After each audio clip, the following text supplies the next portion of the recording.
So basically, what I did is I'm just learning to use this video software, and I ended up going live for my first time on this challenge with a big timer right in front of my face, which is supposed to be the countdown timer before the show starts.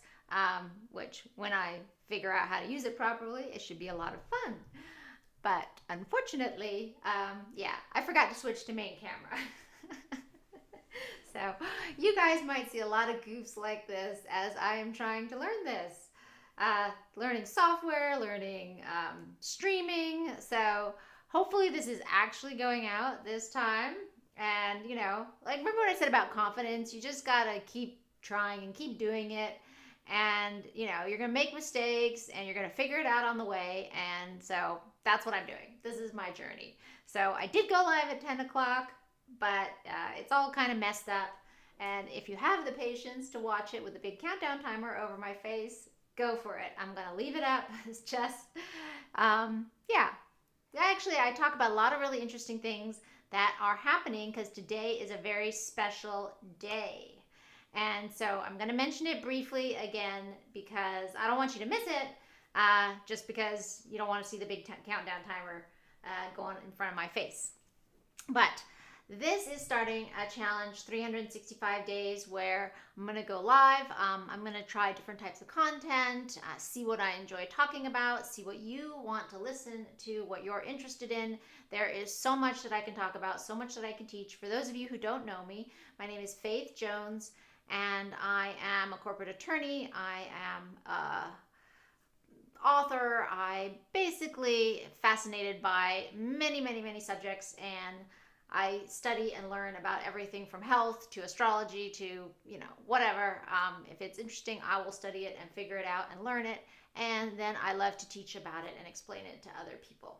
So one of the things that is very interesting that's happening today that I want you to know about and go check out. There's lots of YouTube videos about it. I am not an astrologer, but it is a major, major thing that's going on today is called the Grand Conjunction or the Great Conjunction. Why are all the astrologers talking about it? This is basically what my parents were talking about 50 years ago when they were, hippies singing the Ballad of Aquarius. This is the actual transition into the age of Aquarius, and that's happening today. And so that's a pretty exciting thing. These conjunctions only happen every so the conjunction is Saturn and Jupiter, two huge planets, very slow planets, and they come together every 20 years. And traditionally, to the ancients, these were 20-year kind of political or sociological cycles. And what's very interesting about this one is that this is a major shift. This is beginning a new 200-year cycle, not just a 20-year cycle. So previously to this, these planets were coming together in the earth signs. You don't need to know a lot about astrology to kind of get a feel for what it means. If all of these kind of political planets were coming together in earth signs, it was about what's to do with things that are materialism, creating, colonialism, and acquiring wealth, power, all of this kind of stuff. Very physical, the industrial age, right? Now, this new era, I guess you could call it, is these planets are going to start all to come together in air signs. So what does that mean? The air signs are more about groups, humanitarian. So this conjunction is happening in Aquarius, and all the astrologers are all woohoo, very excited about it because it's happening on the winter solstice, which is today. It's happening in 0 degrees, which means they're very, very, very close, and it's very unusual for that to happen. And this is the first conjunction in the new 200-year cycle of air signs. And that means major sociological, political shifts. And the air signs are more about things like the internet, everything online, communication through the air. If you know what's happening right now, like digital money, right? Everything's getting put onto, they're trying to get rid of cash, basically. And what's interesting to me, and I mentioned this in the previous video, is that it's fascinating that this whole COVID thing happened literally the whole year just before this conjunction. And what did COVID do? COVID pushed all of these late adopters, older people, all of these people who just were like, I'm not techie, I don't want to do that, right? And it's pushed all of them online. It's forced them to go online in a whole new way that we've never seen before. I remember a year ago, like, I talked to people all the time and they didn't even know what Zoom was. Now everybody knows what Zoom is, and they've all been forced to kind of get online, communicate online, all over the airwaves, right? It's all over the air. It's a different type of, and it's also going to talk about a shift in our values, right? So with Aquarius, it's a more humanitarian sign. And what was very interesting is I was listening to a YouTube video about it, and she was saying it's also a sign where you are meant to go and look for yourself, figure out the answers to questions, do your research, not just accept the authority's word for something, not just say, well, the authority said this, so the government said this, the expert said this, the doctor said this. Go figure it out, go do your research and figure out, look at the facts, not just what other people are telling you, not just accepting what other people are telling you. So that is, I am very, very happy if that becomes more of a trend, because we have definitely gone so far in the other direction.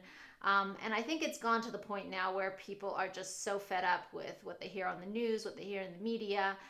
They just know it's a bunch of propaganda, and that these people haven't done their research, they haven't done the facts, they're co-opted by, big pharma and the government and everything. So I think it's great. I hope that this is a major shift where people really do start asking the right questions, getting facts, using logic, not just accepting the party line of whatever's going on. So I hope that you're excited with me about this major shift. Of course, shifts are often rocky and bumpy, as we've seen this last year. But hopefully this is taking us into a better era and age for humanity. Fingers crossed. And it will only be that if we do our part. And that part of that is figuring out the facts, finding the facts for yourself, not just accepting what other people tell you. So anyway, that is just what I want to talk to you about today. You can actually see this conjunction with the naked eye. If you go outside this evening when it gets dark, and probably depending on where you are in the world, but looking to the west, you'll be able to see this conjunction. And the planets will be so close together, they'll look almost like one planet. So it's exciting times. And yeah, and I know that this has been such a hard year for everybody. So, it's good to know that there is light at the end of the tunnel and there are good things coming. Sometimes, we look at what's happening and the data processing and everything, and I worry that it's even more scary, frankly. But hopefully we bring together the right ethos that will help us to make this shift in a way that is better for humanity and not worse. So anyway, that's what I wanted to share with you today. Be excited. And also, if you can, try to make your intentions for the next year today. This is actually the day where this is actually the real sort of the traditional, the ancient New Year's, because today is the shortest day of the year. And after this is the winter solstice. And after this, every day gets a little bit longer. So in the ancient times, before the Gregorian calendar, this was when people would do their, this was considered their New Year's. So if you have time, really sit down today and make your intentions for the New Year's. I always like to make a list of what I'm grateful for the past year, as well as what I am looking forward to or my intention for the new year. It's good to, and I found this list to be awesome because, my memory is not always that great. And so if I go back and I'm going back through my journals or my notebooks, then I'll have a list of like all the things I did that year, or the things I accomplished, or the things, the trips I made, or whatever it is. it'll be there in that short little list. And it can be a great way to track the good events of your life. So I encourage you to do that. If you can, do it today rather than on New Year's, and get yourself revved up for a whole new start. Whew, okay, so hopefully this streamed out properly. And you know what? I'm going to make a lot of goofs when I do this, but bear with me, and I'll look forward to seeing you all again tomorrow. Bye!